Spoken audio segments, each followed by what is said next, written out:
Assalamu alaikum wa rahmatullahi wa barakatuh. This is Hamza Foy with Ihya 502 Podcast. In this episode, I'm going to be interviewing my wife, Mishkat Suleiman, who is a senior IT compliance professional at Humana.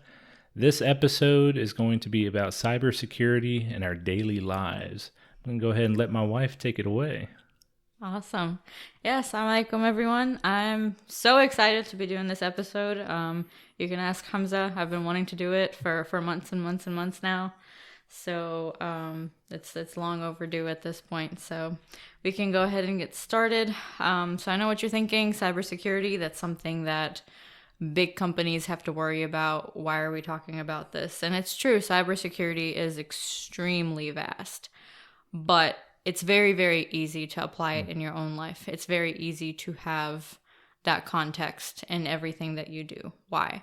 Because the records are not stored in dusty file cabinets anymore. They're not up on a shelf. They're not on cassette tapes anymore. They're not on CDs. Well, sometimes they are. Now everything is in the cloud. It's on the internet. It's going through, Wi-Fi and cellular networks and all kinds of really new technologies.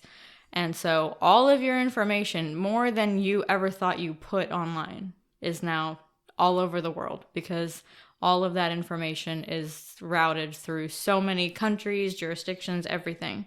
So it's really important to figure out what you can do as an individual.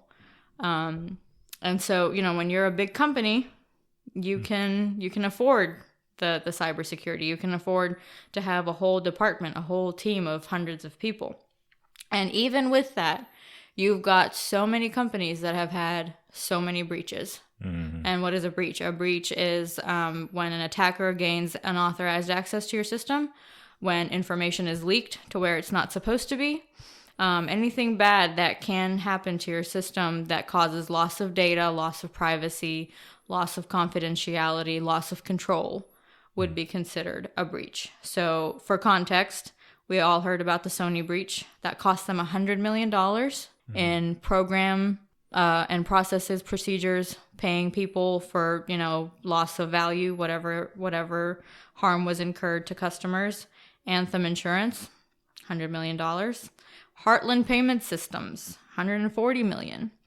And then the really big one, which I don't think got too much publicity, was Epsilon. And a lot of people don't know what Epsilon is. So all the marketing emails that you get from, they can be like from any company.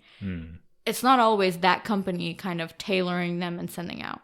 What they do is they contract other companies to market for them, and then they don't have to worry about it. So Epsilon is a major, major marketing company, and they deal with, sending out marketing emails. Who are their customers?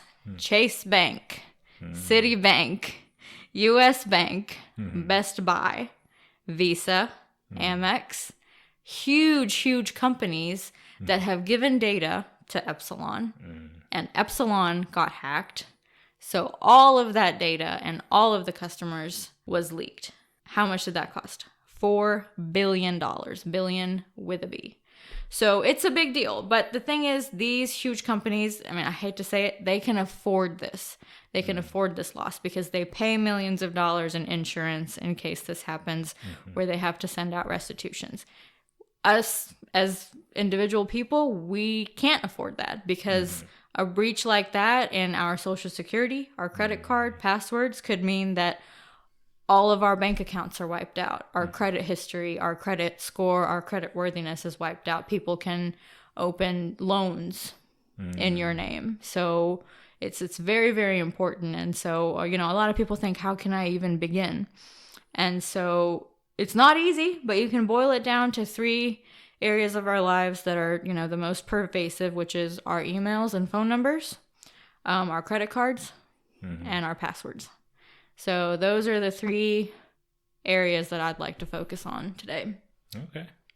So to kind of circle back, we use this term data, and I want you, if you can, to get into more detail of what that word is being used to represent. I think for a lot of people, they're familiar with passwords. I got to make sure I have a complicated password. But what other data is out there that could be breached. Could you get into that a little bit?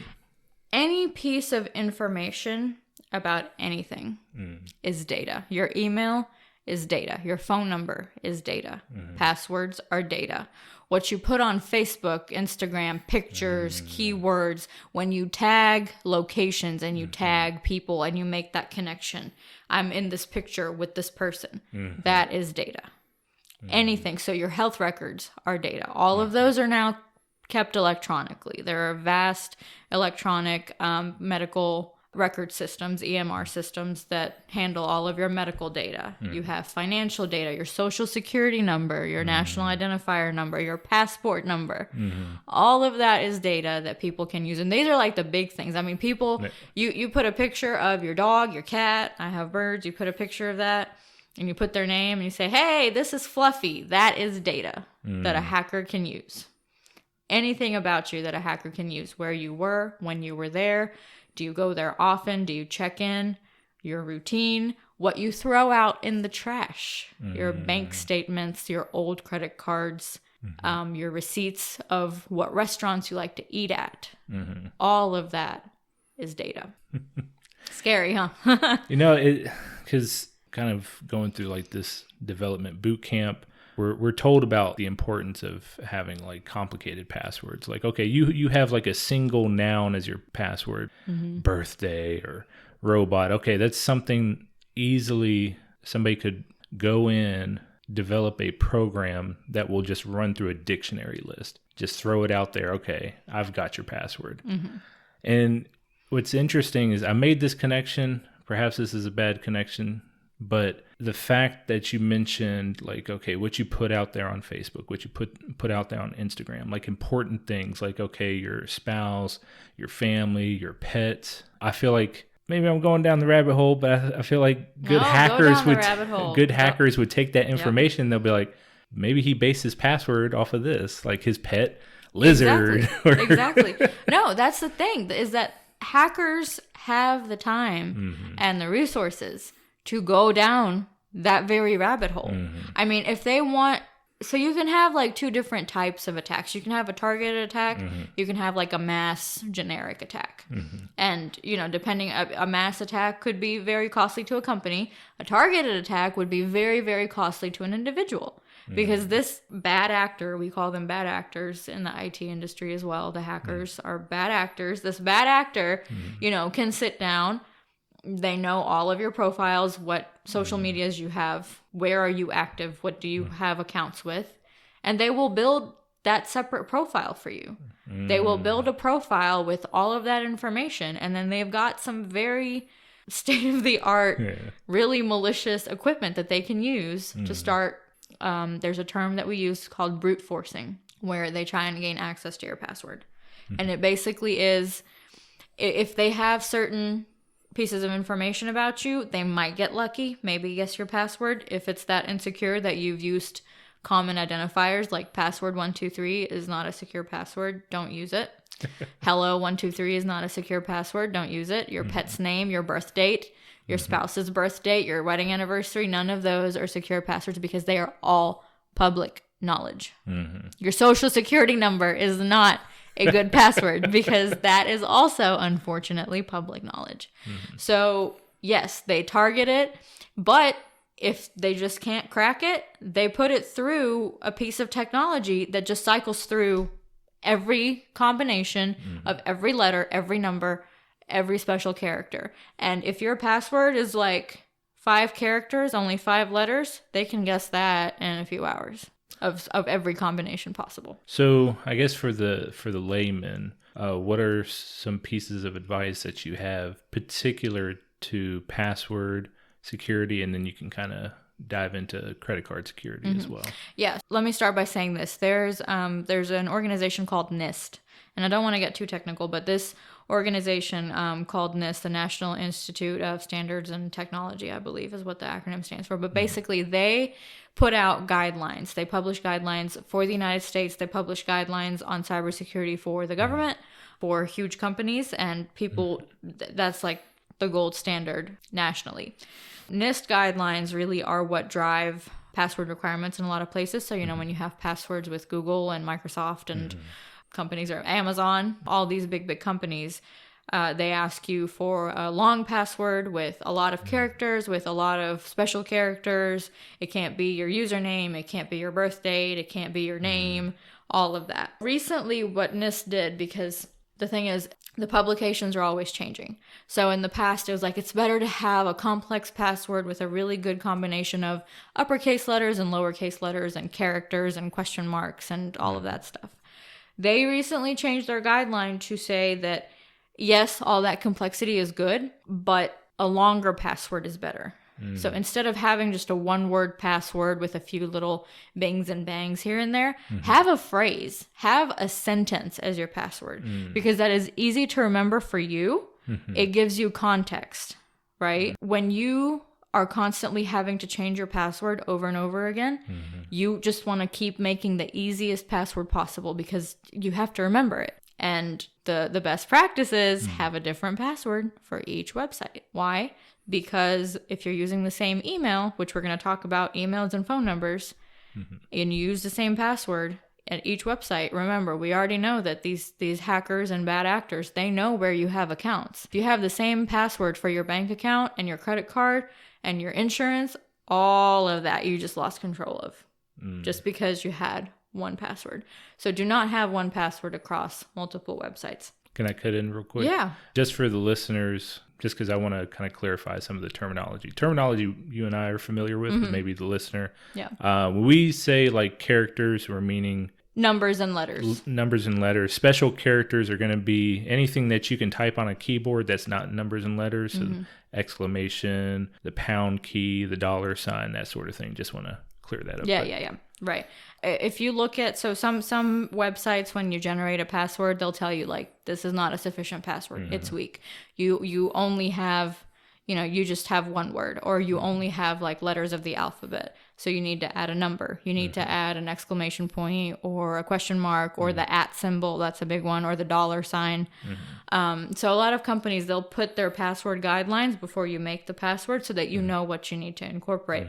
But as I said, so NIST realized that all of this, nitpicky stuff, it makes it hard for people to remember their passwords, and they don't like that. And we know that we are human and we make mistakes and we like to make things easy on ourselves. So it's better to have a long phrase that you can remember, because the longer a password you have, the amount of time that it takes just to brute force, as in crack it by going through all the combinations, it grows exponentially. So if you go from a 8-character, 8-letter password to 10, I mean, that's like a difference of years of taking it to crack, because you've added so many more possibilities and combinations. So that would be my 2 biggest pieces of advice. Do not use the same password across multiple sites. Make your passwords into passphrases. That's what it's called when you have a sentence, or like a phrase is a password phrase, passphrase.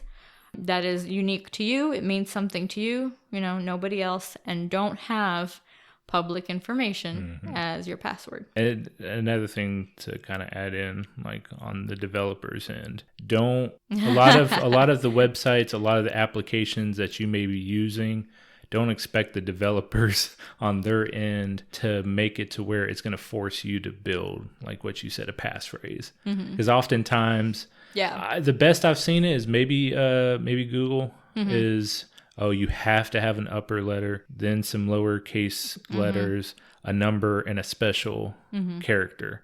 But oftentimes, I mean, I hate to say it, but a lot of developers, we don't think about security enough.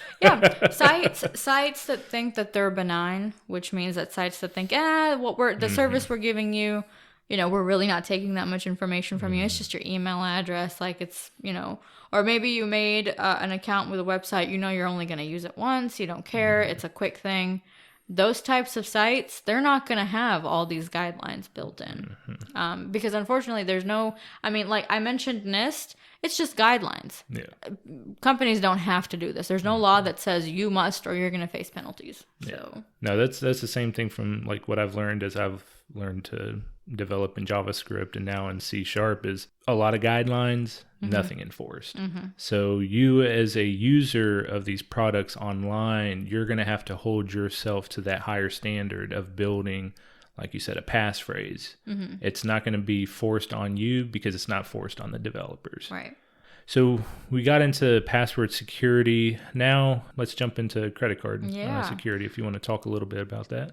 Yeah. So credit card security is my bread and butter at Humana. That is what I do. I ensure that our systems that process credit cards, anything that touches credit cards, is secure. So you can apply that, to your own cards as well. So first thing I want to mention that's very, very important. If you look at the credit cards that you have in your wallet right now, you're going to see a logo that either says Visa, Chase, Amex, MasterCard, or Discover. These are the big 5 card brands. And these big 5 card brands, they own that card. I mean, they own everything, all the information about that card. If they ask you, I want that card back, you have to give that card back to them because they literally own it. So, you might be banking with Fifth Third, you might be banking with US Bank, it doesn't matter. Those cards are owned by those 5 banks that I just mentioned. And we call them the big 5 card brands. And these big 5 card brand companies came up with a huge standard of how to keep credit cards safe for companies. And so if a company that takes credit card payments from customers, if they don't follow these standards, they start out by fining them very, very heavily. And if, that doesn't work to get them compliant with the standard, then they'll just say, you know what, you can't process our cards anymore. Again, because they own those cards. So as an individual, there's a few things that you can do to make sure that your credit card number is safe. The credit card realm is evolving. Some places you don't have to swipe a card. You don't have to insert it into the chip reader. You tap it or you wave it, you dance around with it, whatever. While that's very, very convenient, unfortunately, it makes it that much easier for a person to steal the credit card information. Why? Because cards that work like that remotely or, not physically, they emit an RFID, radio frequency ID. So it's basically like a signal that's coming out of the card itself. So what a bad actor can do, they have software, they have equipment. If they're standing near you, they just turn it on and they can steal that credit card information. So if you notice on your credit card, you have like a black stripe that goes across the back of it. That black stripe has a lot of sensitive information. And companies are not allowed to store this. In fact, it is like non-compliant, able to be penalized. You cannot store that sensitive information. Okay. What a bad actor can do from like a radio frequency coming from your card, they can collect that information. They can literally paste that information into like a fake plastic card because they make like fake plastic cards. So basically they've like cloned your credit card. Wow. They've taken the information virtually. They put it on a physical card that they have. It could be like a cheap gift card or whatever. And now they can use it as your card. Now, would this apply for debit cards or is this strictly for credit cards? But you can run any debit card as a credit transaction. True. Right? You don't have to provide a PIN number. It can be a credit transaction. So that's why this applies for both credit and debit cards. So, of course, credit cards, they're tied to your credit account, right? It's not money that you have. It's money that you have to pay off. It's kind of like on loan. A debit card is tied directly to your bank account, directly to your cash funds, your checking, your savings account. So that's my tip number 1. Really avoid using your debit card anywhere. All right. Okay. I understand at the ATM, you have to stick it in. And I'm going to talk about, security for sticking your credit card in anywhere. But if you can avoid using your debit card, that would be so much better for you. Because here's the thing. When you make a credit card transaction on a credit card, it takes a little while for that transaction to pop up on your credit account, right? And in that time, it gives you a little bit of time where you're like, wait, this isn't my transaction. It gives you time to contact your credit card provider and say, hey, freeze this, right? And I'm going to get into that a little bit more. But number 1, try to avoid using your debit card. Okay, so the second thing is, using your credit card. Now, I know we have a largely Muslim audience, so a lot of people, we're not supposed to have interest. A lot of credit cards, the way they work is you can have the credit card. If you pay off the full amount of charges, you're not going to be charged interest. So in that way, we are allowed to have credit cards. I mean, I'm not a mufti. I don't have a fatwa or anything. But if you're not accruing interest because you haven't paid off what you charged, you can have a credit card. And so that's, how our credit card works is we pay it off and, essentially we have it to build credit. Because if you don't have a loan account, you're not building up your credit score. If you're not building up your credit score, then, I mean, a lot of things. Maybe you don't care about it. Who knows? But the second thing that I want to talk about is, since we are using our credit cards and we're avoiding using our debit cards, when you go to a gas station or you go to your ATM, and any place that you have to stick your credit card in physically, stop, pause, and take a look. And you can, I do this every time. I do this every time at a gas station, at an ATM. The piece where I have to stick my credit card in, I'll just kind of grab it and I'll jiggle. Just very gently, I'll just kind of jiggle it. If it's loose, or even more scarily, if it comes off in my hand, I know that this is a device that somebody has stuck on top of the receptacle where the credit card's supposed to go. Now, your credit card will pass through that additional device. It'll still go into the ATM or wherever you're wanting to put your credit card. And you will still be able to make that transaction. But that middle device that's not supposed to be there will steal your credit card information while you're using your card. The other thing that a lot of ATMs especially are vulnerable to is cameras. If you look around your ATM, there should not be a camera pointed at the PIN pad. Because when we use an ATM, what do? We put in a PIN number to use our debit card. Right? If you have a camera pointed at the PIN pad and you have a jiggly device that's where the card's inserted, now they have your card number, they have your PIN number. And maybe they can see the screen too, and they can see how much how much money is in your bank account. Gotcha. You lost all of it. So real quick, you mentioned these little card skimmers that can be attached Skimmer, that is the word gas for it. stations, ATMs. Would those also affect debit cards, or are those strictly targeting credit cards? They can affect any card. Okay. Yes, Gotcha. I just absolutely. want to make sure just for the any listener. any card at all. Gotcha. And it's not just, now they're really nifty and they make these skimmers where they can, so think about like when you go to the grocery store, you have like this full PIN pad of cards. You can swipe the card. It has like a big old screen where it sends you messages like, hit the enter button. Do you want cash back? And there's a full keypad of like numbers, and you have press the star symbol and the enter and everything. Skimmers, people who make these devices have also made devices that overlay on top. Oh, of the keypad. Of the keypad itself. So when you press the numbers, it steals that information. When you swipe the card, it steals that information. It's really ingenious. If you go and search online, just search credit card skimmer, it will show you pictures of what an actual credit card device is supposed to look like, the dimensions, kind of like how thick the edges are and everything. And then it'll show you like, this is what it looks like with a skimmer on. And it's a very, very subtle difference, but it's there. So if you ever put your credit card in somewhere and you think, that kind of went in a lot more, like there's very little of the credit card sticking out or less than normal, then you probably stuck your card into a skimmer because it added just a little bit of depth. Wow. Yeah. So are there any other things that listeners can kind of look out for to ensure their credit card information is secure, or even like their debit card, bank information is secure? Bank information, yeah.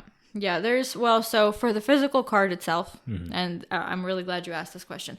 For the physical card itself, they make RFID blockers. So they make little metal containers and metal sleeves, and sometimes even paper sleeves that have, it's like, I don't want to get into it too much, it's like a Faraday cage, basically. It blocks anything from coming out of your card while you're not using it, and anything from getting into your card. So you can have like these little sleeves that you can keep in your wallet. It's essentially like, it's like a mosquito screen, keep the mosquitoes away, but you can't see it. That's number one. Number two, your bank has, whether it's a credit card or a debit card, your bank has a very vested interest in making sure that your credit card information is not stolen. Because when your card information is stolen, someone makes a whole bunch of purchases and you say, nope, this was not me. Well, guess what? that bank is going to have to reimburse. That's a lot of money that they lose. There's an interesting thing that some banks do. So say you have a debit or credit card account, right? You have a card. And, you know, these banks, they know your address. So they know, like, typically the city that you live in is like, you know, we're in Louisville, Kentucky. So this is kind of our stomping ground. All around Louisville, we're swiping our cards. Yeah. And we also have our phones now. And we have banking apps on our phones. And these banks know this. And so they're tracking your location by your phone. Now, say someone from California came to Louisville. This is out there, okay? Yeah. But just an example of like the capability that we have here. Someone from California came to Louisville. They put a skimmer or some type of a credit card stealing device somewhere, and they stole your credit card information. And it transmitted back to them in California because it's virtual. Everything's virtual. Nobody has to be physically anywhere anymore. Yeah. So your credit card information got stolen from Louisville, Kentucky, again, examples, out to California. And that's where the bad actor, the hacker, is. And he copied your credit card information onto a credit card. And it's like exactly like having your actual card. And he purchases something worth $1,500, in San Francisco, California. Now, you are in Louisville. Your bank knows you're in Louisville because it's tracking you through your phone. They know your address is in Louisville. And they're going to see that charge and they're going to say, why are you in Louisville and your card's being swiped in California? They're going to stop that charge from going through. That is the capability that cybersecurity programs at banks have. So why am I talking about this? Investigate what security measures your bank has for your cards. And the first thing that you should learn how to do is freeze your card or report it lost or stolen. Because none of this is perfect, right? Yeah. A really determined person can steal whatever they want to steal. So prepare for the event that happens while you're trying to prevent it. Figure out, how do I stop any transactions online, in store, whatever, international, national, how to stop it. First and foremost, figure out what your bank dispute processes are. If you're trying to look for a bank or trying to find a new bank, look for banks that have really good policies around, if your card has been breached, we'll reimburse you for whatever amounts were processed. But really just be smart about where you're putting in your credit card information. And what I'm about to tell you now is going to be like the most technical thing that I say about credit cards and this applies to like online, because we've talked about the physical skimmers and everything. When you go to a website where you're putting in your credit card number, if you look in the address bar where like the website's name and it's like www.chase.com, there is a lock symbol on the very left before any of the words the HTTP starts. Look for that lock symbol. If you see that lock symbol, that means that any information you're entering in on that page online is being transmitted very, very securely. It's encrypted. So even if someone steals it, they can't see it because it's completely locked away. So if you do not see that lock symbol, do not enter in any information. Now you're talking about the HTTP versus HTTPS, right? Correct. Yeah. Okay. I didn't know if I should get into it being that technical, but yeah. If a website, so HTTP and HTTPS is basically how something is transmitted over the web, right? To just like break it down to its basics. Yeah. So HTTP was the old standard. HTTPS is secure. That's what the S stands for. Yep. Hypertext Transfer Protocol, secure. Yep. So the S, you don't get that lock if there's no HTTPS. If it's just HTTP, you won't have that lock. Yeah. Yeah, I know most browsers nowadays, you're using Google Chrome, Safari on your phone, Mozilla Firefox, even Microsoft Edge. Oh, yeah. I think oftentimes they will have that symbol, the lock symbol, but definitely just for listeners, like any website you go to, even before the www. Whatever, Google or .amazon, there's always going to be either HTTP, which is unsecure, or HTTPS, which is secure. Yes. Also, you might have like sites, because I've done this before, where I've developed a site, but then I would pass on any transaction to like Stripe, for example, like payment platforms that, once again, those are secure, the HTTPS. But yeah, just the address bar, it's like probably the top center on whatever browser you're using, whether it's on your computer or phone. Yep. Just look for that HTTPS. Okay, that's secure. And there's a number of, if you're really kind of slightly, if you want to take it the next level, if you're maybe a little bit more savvy, you can enable a lot of tools and capabilities and functionality on your browser that says, it kind of scans what you're about to go to, and it'll send out an alert and say, this is not a secure website. Are you sure you want to go? And they'll ask you that several times before you're like, yes, let me go. Yeah. And typically you shouldn't. Sometimes we do.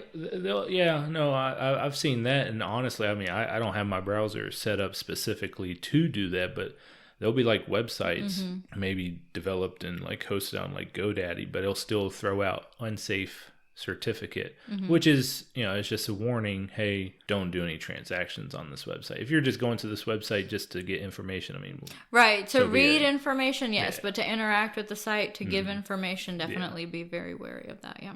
All right. So the third topic, and I know this is a broad umbrella, feel free to jump in and talk specifically, but social engineering. Social engineering. Oh my goodness. So we can think about social engineering in the context of human value. There's a saying that at a lot of companies, people are our greatest asset. And it's so true, because no machine can think the way that a person thinks. However, people can also be the weakest link. Why? Because we are human. We do not run on an algorithm. We do not do the same things the same exact way every day at the same exact time. God knows the pandemic has made routine fly out the window. I mean, yeah, sure, we can get out of bed at 1:00 in the morning, in the afternoon. Yeah. So people are vulnerable. People are unfortunately arrogant. People are forgetful and absent-minded. And people have a lot of pressure. So all of those things makes us susceptible to social engineering. What is social engineering? Social engineering is essentially playing on your humanity to get information. So I'll give you an example.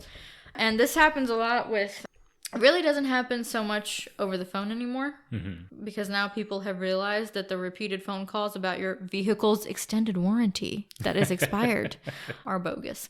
I received a call about 2 years ago, and I think it was the first time that I had received this type of call. And there was, it was an automated message, and it said, your social security number has been suspended. Your social security number will never be suspended. The Social Security Administration and the IRS do not do that. And I was like, this is interesting. I've not heard this one before. So I followed the prompts and everything, press 1 to speak to a representative now. So I did all that. Finally got to, people. Yeah. And it was a man on the other line. He said, yes, I'm looking at your, and I didn't give them my number, by the way. Yeah. They may have already had my number, because again, Equifax was breached. Everybody's social security numbers are just out there. Yeah. So they may have my number tied to my phone. I didn't give it to them. I didn't repeat it to them, because that's social engineering part 1. Could you just confirm the last 4 digits of that number for me? Yeah. Yeah. I didn't give them the number. I said, I got this really funny call about my social security number being suspended.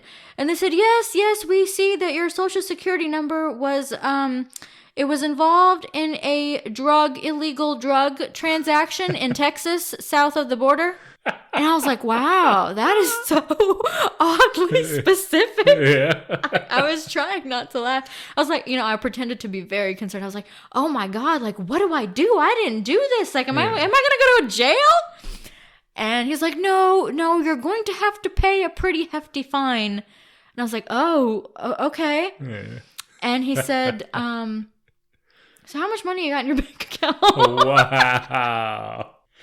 And I'm just like cracking up over the phone. I said, I don't know, buddy. You tell me. How much do I have? Apparently, you know. Yeah. He's like, well, I want to inform you that you could be fined up to $8,900.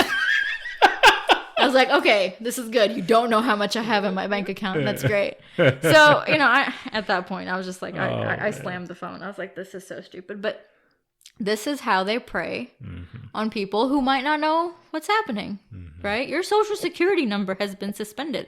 If you're an elderly person who relies on social security checks, you're panicking, right? You don't know any better. So it's like, let me talk to a person. Let me straighten this out, because deep down, most of us are good people. We want to be on the right side of the law. Yeah. We don't want to do things the wrong way.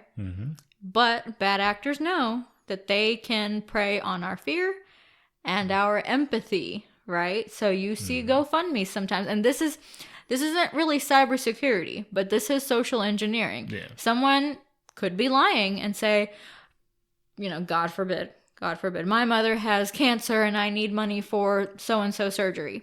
You don't know, but you're an empathetic, sympathetic person, and you say, maybe this is a scam, but here's $100, and if it is a scam, it is what it is. But if it's not a scam, then I've contributed, pretty significantly to something. Yeah. So that's one type of social engineering now, and that's more like human-tailored social engineering, right? The social engineering that we see today comes largely through our emails, and now it started coming through text messages on our phone. Why is that? Your email and your phone number now. Because now, before people would have different phone numbers all the time. You're switching phones and plans. And, when you switch from Verizon to T-Mobile, you can't keep the same number. Now, all these numbers can be automatically ported company to company. You can keep that number forever. And bad actors, hackers, they know this. So your phone number and your email has now become basically the identifier of your online identity. Everybody has an online identity. The most basic piece of information that any company, any entity is going to ask for is either your email or your phone number. Yep. Our emails and our phone numbers are commodities that companies sell and trade and privatize and deprivatize. And no, we'll never sell it, but, except for in this situation, it's already sold, right? So everywhere is our email address and phone number. And so that's why you see all these emails saying, reset your bank account password. It's been breached. Click this link. Do it now. Yeah. They try to panic you because when you panic and you're stressed out, you don't think about things critically. You don't notice that particular email has really poor spelling, or the logo is blurry because they copied and pasted it from the internet. So that is how social engineering works. What I just described with the emails is something called phishing. Because they fish for your information. They dangle either you won something, click on this, or, they dangle the fear hook. You're about to be screwed, do something. And they wait for you to grab onto it so they can reel out whatever information they can get. And so that's called phishing, and phishing is a form of social engineering. So that's probably the least technical part. But again, the information that you provide is very, very technical. It's stored in a very technical way. It's processed in a very technical way. And it's used by both legitimate companies and bad actors in a very, very technical way. So that's usually the biggest part of cybersecurity.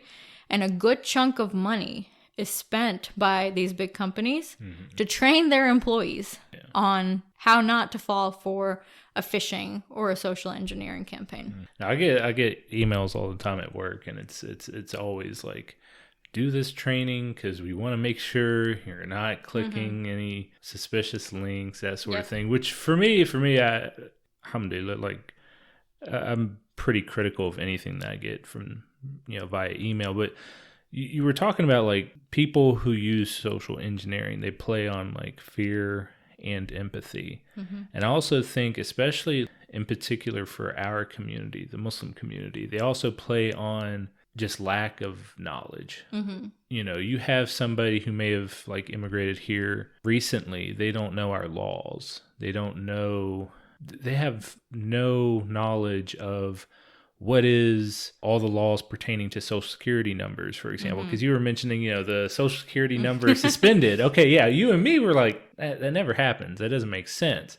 But once again, somebody else oh God, this Well, is that's the thing is like to me as an immigrant, the first time that I got that call. So that incident that I was describing about the whole drug deal in Texas, that was I got really frustrated. I was like, I'm annoyed at this point because the phone was constantly ringing. Yeah. I was like, you know what? I'm just gonna like waste 30 minutes of their time because why not? You know, their time that I'm wasting is like taking time away from scamming somebody who might actually fall for it. Yeah. So the first time that I got that call years and years ago, before I ever started working at Humana, gosh, maybe I was in college, maybe I was in high school, you know, but like I am an immigrant. And so the first time that I got that call, I was like, what do you mean? What? Like my social security number has been, what are you like kicking me out of this country? Yeah. You know, so it's very, very concerning. Yes, when you are new, but that's the thing is like in this context, I mean, everybody gets those voice recordings, your social security number, your car's warranty. But sometimes like, you know, a little bit longer ago, like maybe in the 2000s, people were getting like targeted phone calls from actual human people. There's another story I could tell. I don't know if we have time, what we're doing on time. Yeah. So I'm not going to mention any names, but I have a friend, a very, very dear friend, and her daughter went off to college. She and I are sitting there, you know, her daughter's in college in another state, and, you know, she's planning a party and I'm helping her, and, you know, we're going to go to the grocery store later. So perfectly normal day. She gets this phone call from a live man.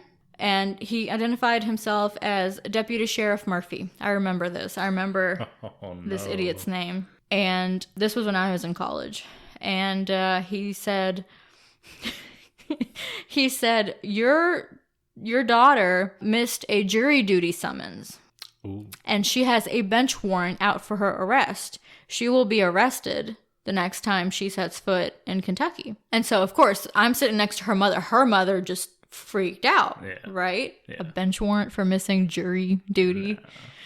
And so this character tells her, you need to pay a $2,000 fine.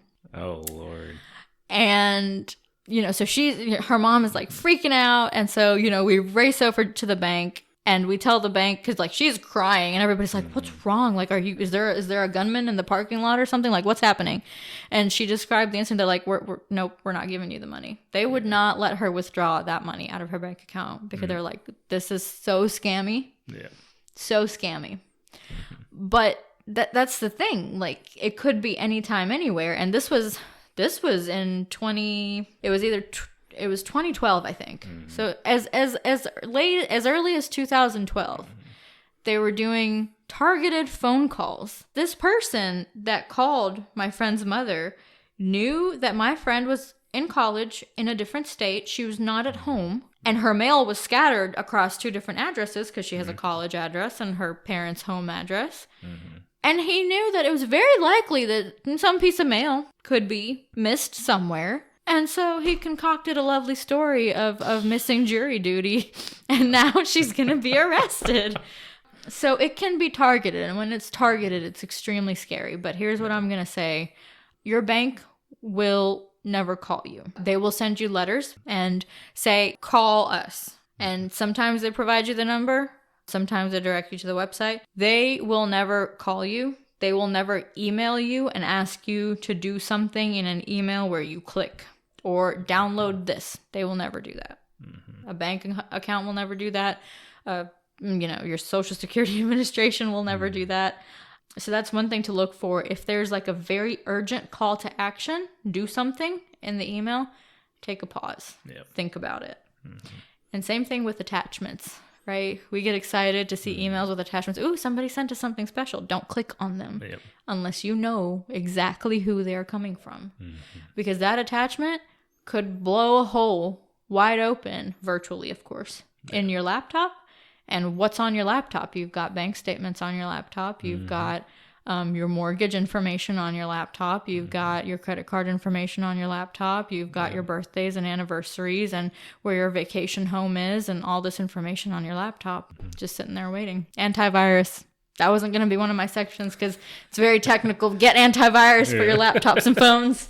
And just for listeners, anything, any call that you get that claims to be from like LMPD, Always call LMPD's non-emergency. Talk to a sergeant, because 99% of the time that call's fake. Mm-hmm. They're always gonna go above and beyond to meet you in person. Sheriff's office, when they serve summons or warrants or emergency protective orders, they'll call you to set up a time to meet with you in person. It's never pay $2,000 over the phone. No. And credit card Target gift cards. We like Target gift cards. Yeah. That's another thing that they'll do is go and get $2,000 and then buy 10 gift cards. Yeah, all that is bogus. Just and just for information, I think LMPD's non-emergency number is 502-574-LMPD. Yeah. And then sheriff's office, you can pull up their number online, because sheriff's office is what handles like a lot of like the serving summons, serving warrants, EPOs, that sort of thing. But I can't tell you how many times we've had to deal with like fake spam calls from supposedly law enforcement. And that's another thing for listeners. Like, okay, you get one of these calls or you get one of these emails. There is no harm in pausing and verifying. Okay, they can make it seem as urgent as they want. Look up the number for LMPD or sheriff's office or whomever. Give them a call. Do what you have to do to verify. But don't like immediately, I got to text back, or I got to reply to this email. I got to open this attachment. Don't do that. So within the realm of social engineering, you talked a bit about phishing. Are there any other social engineering tactics that you've seen that may be something that just your average Joe might encounter? That's the biggest one. There's you can phish in a targeted way. Again, like I talked about, you could send out companies to people who are CEO level or higher. They're very, very busy people. They look at the email. Okay, let me just do this real quick, and they'll do it. So the biggest one really is phishing. But again, anything can be social engineering, and it's not always like cybersecurity related, right? If you watch old heist movies, really. So I love telling this story. There's a movie called Catch Me If You Can. If you're Muslim, I don't suggest you watch the movie. I do suggest you read the book. The movie is a little it's a little raunchy, but the book is a very good book, and it's written by someone. His name is Frank Abagnale, and I had the pleasure of meeting him. I think he's a convicted felon, honestly. He is a person who, years and years and years ago, I think in the 80s, did check forgeries. And he came to Humana and he did a talk, and that's how I learned about him. Checks, what does that have to do with cyber? Checks are physical, right? And back then, of course, they were even more physical. But he was a person who flew around the world posing as a Pan American. Back then, it was Pan American Airlines, as a Pan Am pilot. He started, I think, when he was 16 or 17 years old. So, of course, he was not old enough to be a pilot. He used smooth talking and, very quick thinking, quick on his feet. And with just like a little bit of information, he posed as a pilot. He posed as a doctor, a surgeon, not just a doctor, a surgeon.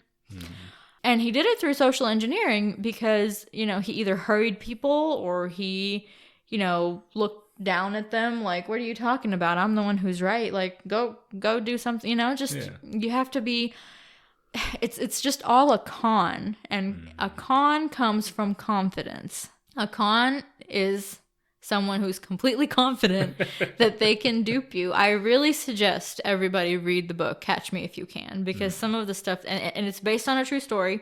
He got caught in a French prison. French prisons back then were not good. He was extradited to the United States for sentencing and trial and everything. He, I believe, did serve in jail before the FBI took him out and said, you need to help us with, solving some of these check forgeries. And so he did. And so now he goes around the country and he talks about his experience as someone who forged checks. There was somebody else that I met who used to work for the hacker organization Anonymous.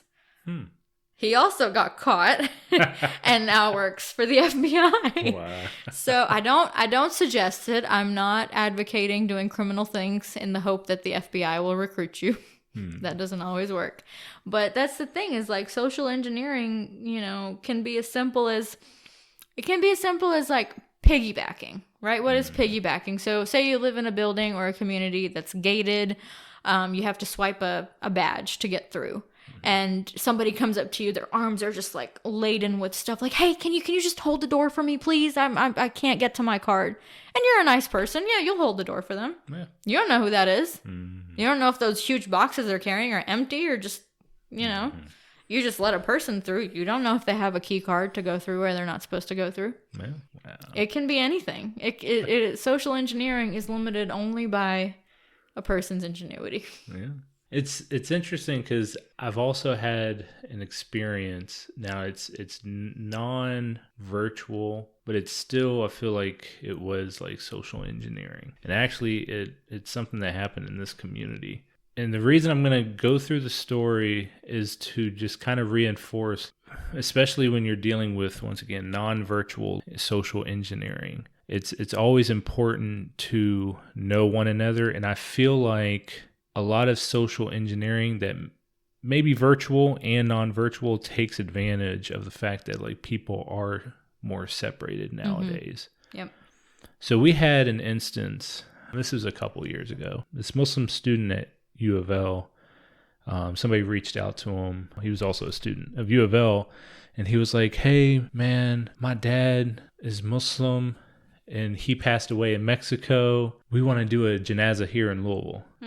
And so, he was one of my best friends. He hit me up. He was like, yo, Hamza, this is the story. He says, dad's Muslim. He's in Mexico and they want to bring him to Louisville to do a janazah. And I'm sitting here, but we have this system in place where it's like, okay, somebody passes away. Which masjid does he go to or she go to? Who can say that they saw him or her? Because if we don't know you, then it's not our place to give you the janazah. Now, all the fiqh aside about like you shouldn't be shipping bodies over here and there to do janazahs, but right then and there is like that was our trust and verify right there. It's like, okay, have we seen this person at any of the masjids? Can you say that? No. Let them bury him in Mexico, like not here in Louisville. But it's like I feel like, especially for the non-virtual, like social engineering, like you mentioned, holding the door open for so-and-so. Like if I'm at a masjid, especially after what happened in like Christchurch, the mosque shooting. Yeah. That was on our minds. Is like, okay, the person coming through the door, do we know you? Right. Oh, okay, you're somebody who frequents the masjid. Okay, cool. Come in. That was. So I feel like some of the social engineering tactics take advantage of the fact that we're so disconnected that it's kind of like our empathy has to be bigger. Because we're just like, okay, I may not know this person, but I want to be nice. But it's like if we were all more interconnected, then it's harder for people from the outside to kind of get in, take advantage of us, that sort of thing. Absolutely. Does that make sense? Absolutely. Yes, it does. Yeah, I mean, and it works from a social level. It also works on a professional level. If you're a person who, you have like you work in a grocery store or, you work at Meijer, Kroger, Home Depot even. And, maybe you don't know like the top levels of your company, which why would you at that point? Like I do. I know my direct report structure because corporate, like you kind of have to, but if you're just you're a person, you're working, you're doing your job, you're doing what you're supposed to, why would you be getting an email from your CEO or your CFO or your it's tough because you never know who is contacting you and who is legit and who is not. And so for me, it used to be trust but verify. Now it's just like don't trust, always verify. Because you have to, like some of the stuff that we see, it's incredible. And it's because somebody got past all of the defenses and everything that have been put into place. I mean, the companies that I mentioned at the beginning of the conversation, Sony, Anthem, Heartland, Target, Equifax, these are not small players. These are giant companies. And if that can happen to them, it can happen to anybody, And, if you've got a hacker or a bad actor who is just starting out, chances are they're going to target individuals first. They're going to go after companies later, but they're going to target people and see how far can they get in that web? How far can they ingratiate themselves? They could build a rapport with you by, emailing you and corresponding you. Catfishing. Catfishing. I forgot about catfishing. So let's talk about that rabbit hole a little bit. What is catfishing on social media? Right? And hopefully this does not impact like our communities as much, because we're not supposed to have a dating scene. Yeah. But catfishing is someone pretending to be someone else on the other side of the computer, and you think you're talking to, a very pretty girl. And it turns out it's a dude living in his mother's basement. That's a classical example, but I feel like there are instances of catfishing that's not related to any romantic endeavor. No, it wouldn't be. Yeah. Catfishing can be a way for a bad actor, a hacker, to get information. It doesn't have to be romantic. They could be, they'll be romantic to you, but that's not their end goal. Oh, you have a dog? What's his name? What's his breed? When did you get him? Tell me all about your dog. I just love hearing you talk. It's more about building the profile on you, especially if like they want to target you. Yep. I mean, any sort of relationship they can build, they will build it. They will build it because it's worth it to them. That amount of information is worth it to them. I can imagine. Okay, they might find out about your family members, what pets you have, what hobbies you have. Okay, this might have something to do with his or her password. This might have something to do with his or her, wherever they're putting their data. So just to kind of close the conversation, are there any remarks or any other pieces of advice that you can give listeners? There are. I mean, there's a lot. There's a lot. We talked about some of them, right? Always question. Don't trust. Always verify. There was one resource in particular that I wanted people to know about as far as emails, because, again, like I said, we use our emails as our online identity everywhere. And so sometimes you don't even remember which websites you've made an account on using a certain email. Like, it's a one-time thing. I'm done. You don't close the account. You don't deactivate it. So there is one resource. It's a website. It's called Have I Been Pwned? HAVE, have I BEEN, been pwned. Instead of like owned, it's pwned. PWNED. I don't know if you can put this like in the description or something. I will. Have I been pwned? You can enter in your email or your phone number, and it will search and see how many websites that you have an account on have been breached. So, if you have your email registered with Target, with Chegg, it'll tell you like recent breaches that your email was exposed in. So it's a really cool tool. I suggest everybody try it. It is as secure as you can get. Have I Been Pwned? It's fun. Give it a shot. See if your email's been involved in any breaches, because it will tell you. But other than that, don't make unnecessary accounts that you don't have to. I always prefer to check out as a guest if I can. That way they're not really storing not too much information. They will always store something. You mean like business transactions? Like a business, purchases. like an online purchase. Gotcha, Sometimes when you buy something on a website, they require you to make an account with them. And I really, really hate that. It's good for like tracking purposes, and it gives you an account history and a purchase history. But it's like, do you really need it, especially for a one-time purchase? Like, I always use continue as guest. Yeah. I try not to make accounts. I feel like the websites that require that, they also do that because they want to track obviously your transaction history and your search history, because then they'll use that to tailor the front end, like what items show up first. Yeah. Like if you go online and you're buying a lot of makeup, well, here's even more makeup. Right. Like, let's skip the sporting goods, let's skip the clothing. Here's more makeup. That's what they typically use that for. It's really interesting. So a lot of people think like, oh, my phone is listening and all that. And yes and no. Yes and no. Yeah. A lot of that is based on where you are, your geolocation, and what you click on and what you search for. There was one, somebody, I can't remember where this article was. It was really interesting, but they explained like, they went and they stayed with their mother, and, their mother like purchased toothpaste that she likes to purchase. And now all of a sudden the other person is getting ads for this toothpaste. And it's not because they talked about the toothpaste, because the person was like, I didn't mention, we didn't talk about the toothpaste. We just bought it. And it's because their phone was in the same vicinity as their mother's phone, where there was like the grocery app that tracked that she bought this toothpaste. And so the algorithm that all of this runs on thought, you're connected to this person. Let's make toothpaste the talking point here. Which it didn't know that it's toothpaste. It's just like, it's, hey, here's something that you were close to. So a lot of it is based on geolocation. I mean, I'm not saying that our phones are not listening. They can be listening. But a lot of the information they get, they don't have to listen. Yeah, I think a lot of people don't realize that a number of sites, what they'll do is, once again, they will just build a profile on you based on your search results, the websites you visited, and once again, your location. I think, once again, like you were saying, they're like, oh, the phones are listening. It's like they're listening not to your conversations, but what you're typing in, what you're clicking. Yeah. A lot of people don't realize how hard it is to parse audio, like actual voice streams. It's very difficult for an automated kind of process to parse through that. But what they can parse through that's easy is your clicks and your views and how much time you spent.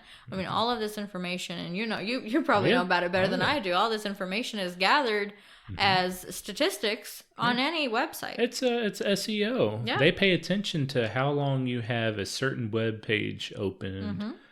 Did you choose to scroll through it, or were you just at the top of the page and you moved off because you were like, I don't want this? Exactly. They track that, and I think a lot of listeners have to realize that those are metrics that people use to determine if developed websites are high enough quality. Right. Yeah. It's a giant feedback loop, always, all the time. Yeah. And it's always on. Any more? I don't think. Can we take more? I mean, I could do 2 or 3 whole separate episodes on all of this, and it would definitely get more and more technical each time we talked about it. But I mean, again, to wrap it up, passwords, they have to be secure. Yep. People talk about moving away from the password model. One thing that we didn't talk about with passwords is multi-factor authentication. A lot of times at some websites, you enter in your password and then they say, hey, we're going to send you a text to your phone and enter in the code. And that's a really good thing to turn on. It's inconvenient, yes. But if it's your bank, if it's your mortgage, if it's your insurance, if it's your healthcare, I would really suggest turning on multi-factor authentication, setting long passwords, different passwords, passphrases, right? Use whole sentences. That's really important. Credit cards, try not to use your debit card. Be careful where you stick it. Be careful where you stick it in. Emails, think before clicking, or to me, it's like, don't click. Just don't do it. Yeah. Right? If a website tells you, hey, you can click this link to go to our website, it's not going to take any more of your time to go open your browser and say, hey, I'm going to go to www.amazon.com. I'm not clicking on this hyperlink that may or may not take me. Because a lot of times when you click on a link, it'll take you to a page that looks exactly the way it's supposed to. It's not. Yeah. So you have to be careful about that. Just be very, very cognizant. We live in a very fast-paced world, and it's easy to lose sight of what's legit, what's not legit. But if it sounds too scary to be true, if it sounds too good to be true, no, you did not win an iPhone. You did not win an iPad. Please don't click. And especially in text messages, because now I'm seeing that a lot. Yeah. Do not click on anything you get in a text message. Sometime you will receive a random text message and you're like, wait, I didn't do anything. I haven't been on my phone in hours. Why? That is a phishing attempt. Yeah. Don't click the link. Also, just once again, anything that you get claiming to be a healthcare provider, claiming to be law enforcement, claiming to be the IRS, once again, don't respond immediately. Reach back out to them. Verify, did you try to reach out to me this way? Because most likely their policy is, we're not going to get your information via text message or via phone call. Like I mentioned, LMPD, sheriff's office, they're going to do all they can to meet with you face to face. Once again, because their policy is, we need to meet face to face so that people know this isn't a phishing attempt. This isn't bogus. So don't be afraid to pause and say, hey, I'm going to reach back out to Norton Healthcare or the sheriff's office. Say, hey, is this legit? No? Okay. Yeah, one thing to keep in mind, yes, the world is fast-paced, but companies and corporations and governments, especially governments, are not. They give you a lead time of like at least a week to 30 days, maybe even like, 2 to 3 months of response. So anything telling you, if you don't change your password, your account is going to be disabled in 3 days. No, that's not how it works. They will give you lead time because they need lead time, right? They need lead time because, you could be one of like 50,000 customers that you need to change your password. You're not going to sit there and disable 50,000 accounts in one go. That'll crash their system. Not really. But, just think about the fact, like if something is telling you need to respond urgently, that's the time when you need to slow down and think about it. All right. I think this was an incredible episode. It's jam-packed. Jam-packed. But you know what? We definitely need to do more episodes where we can go more in depth. Oh, yeah. I think. Oh, yeah. There's a lot of rabbit holes. There's a lot of twists and turns that we didn't cover, that I'd love to cover, but yeah. Well, Jazakallah khairan. Thank you for tuning in to Ihya 502 podcast. Once again, we're on Apple Podcast, Spotify, and YouTube. You can also click on the links in the description. I'll be including haveibeenpwned.com, most likely NIST guidelines. That can get a little technical. I just mentioned them. Okay. I don't think that's cool. I don't think that's needed. Any other links related to our conversation we'll have in there. Also maintain a newsletter for the Louisville Muslim community, both through Substack, so it's going to be an email newsletter, as well as a WhatsApp group newsletter. Chat is disabled to save you guys from spam. Don't worry about that. I got your backs. As always, thank you for listening. Assalamu alaikum.